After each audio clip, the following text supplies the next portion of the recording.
В завершении выпуска в преддверии Республиканского дня матери сегодня в Якутске открылась одноименная площадь. На берегу Сайсарского озера был значительно расширен и благоустроен сквер матери. Торжественную церемонию посетил наш корреспондент Афанасий Николаев.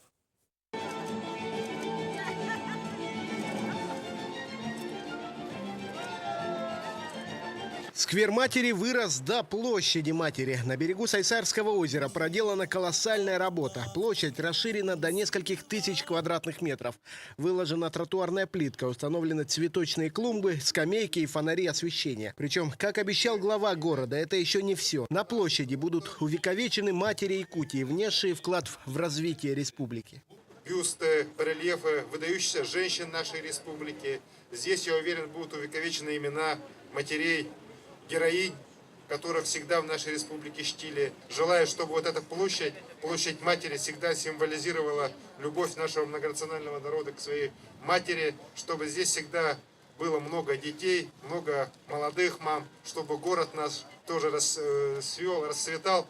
Мало того, по инициативе Якутского отделения Союза матерей России будет организована школьная историческая экспедиция в районы республики для установления и увековечения якутянок матерей-героинь, чьи дети погибли на фронтах Великой Отечественной войны. Их имена в бронзе и граните будут высечены на площади матери.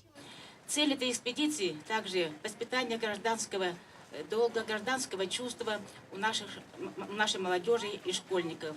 И мы уверены, что эти имена, которые будут выделены в ходе экспедиции школьников, станут основным материалом и заляжут на мемориальных досках от нашей площади матери. В преддверии 21-го Дня матери Якутии площадь – это подарок для всех мам столицы и республики.